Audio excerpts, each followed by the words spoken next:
Hello everyone, how are you? Well guys, in this video I am going to give my review on the movie Apradhan. Well, Apradhan was released in the year 2005 and I am going to talk about this movie in a detailed way. But before that, welcome you all to my channel.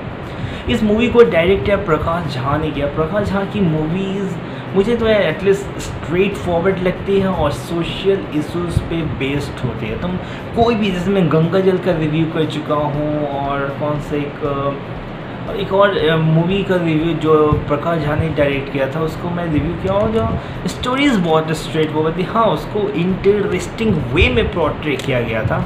So you will not find any source of difficulty to know what is the possible climax or what is going to happen in this movie. You can easily predict the story of the movies that is directed by Prakash Jha. Anyway, इस movie का जो budget था that was 11 crore और इसकी जो box office collection थी that was 22 crore.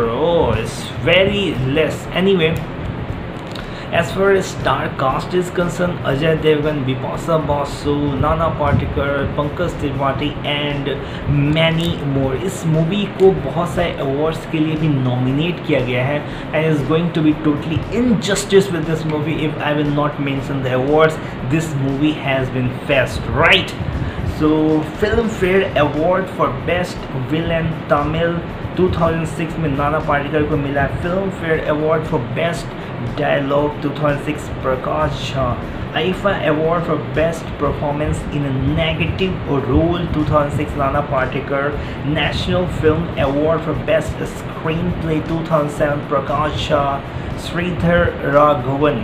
Right, IFA Award for Best Dialogue 2006 that is Prakash Jha. इस movie के लिए मुझे एक चीज़ को बताना बहुत ज़रूरी है। करप्शन परसेप्शन इंडेक्स, जिसको ट्रांसपेरेंसी इंटेलिजेंस पब्लिश करती है, इंडिया की करप्शन में रैंकिंग है that is 80 out of 180 countries, right? So इस very, I mean you can stand 80 rank out of 180 countries not good. I mean top 10 countries का नाम मैं ज़रूर बताना चाहूँगा जहाँ पे corruption least है, least.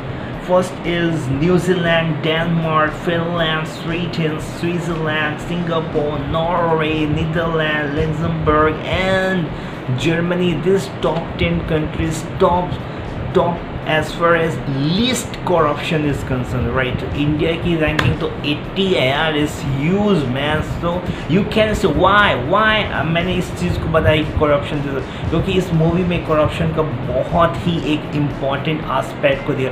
ये social issue तो ही है ना यार, इसको ही एक अच्छी तरह से portray करने की कोशिश की गई है। अजय देवगन एक एस्पायरिंग कॉप है, वो पुलिस ऑफिसर बनना चाहता है और बहुत सारे एग्ज़ाम्स भी देता है, उसमें क्रैक भी करता है, लेकिन मेरिट लिस्ट में नाम ही नहीं आता यार। हर चीज़ जो भी भागना वागना है सब कर लेता है, लेकिन आता ही रैंक, उसका मेरिट लिस्ट में नाम ही नहीं आ रहा है। तो क्या करें? एक बार क्या होता है कि उसको सजेस्ट करते हैं यार 5 लाख रुपीज़ लगेगा और उसके बाद तुम भी एक पुलिस ऑफिसर बन जाओगे, तो ठीक है, वो पैसे भी दे देता है, लेकिन उसका फिर भी मेरिट लिस्ट में नाम नहीं आता है। फिर जो बंदे से उसने लिया था वो पैसे मांगने लग जाता है, तो वो बोलता है कि जस्ट मुझे 3 दिन की मोहलत दो, 3 दिन की मुझे टाइम दो, मैं तेरे को पैसे रिटर्न कर दूंगा। वो बहुत स्ट्रगल कर रहा है, बहुत कोशिश करता है। जिस बंदे को उसने पैसे दिया था वहाँ उससे वो पैसे मांगता है कि मेरे पैसे रिटर्न करो, मेरा काम भी नहीं हुआ और तुमने मेरे पैसे लूट लिए तो मेरे पैसे रिटर्न करो। और वह कैसा पैसा दे, एक बार पैसा गवर्नमेंट के पास ऐसे ब्रोकर के पास चले जाता है, उसके बाद पैसा वो तुम किसी का नहीं रह जाता है। ऐसे एक्चुअली होता भी है, राइट? तो उसको पैसा नहीं मिलते हैं, ऊपर से प्रेशर भी आ रहा है जिससे उसने पैसे लिए थे, राइट? तो फिर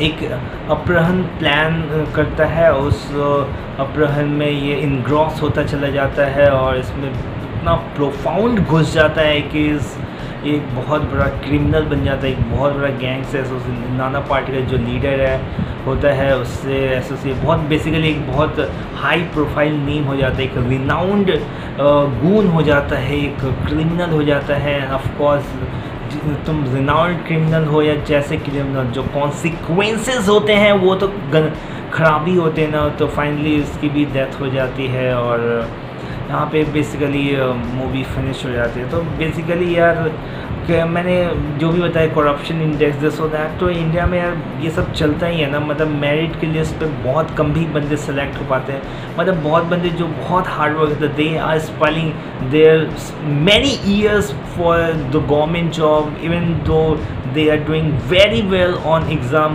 despite of having all this, they are not getting anything, right? So this is the problem, right? India you will find anywhere. So ये गवर्नमेंट एग्ज़ाम या कोई भी गवर्नमेंट चीज़ों में इंडिया में बहुत ही ज़्यादा corruption है. That is not a good thing as far as our country is concerned, right? So this is me signing off from this video. Have a great time here, so don't forget to subscribe it. Yeah, have a great day.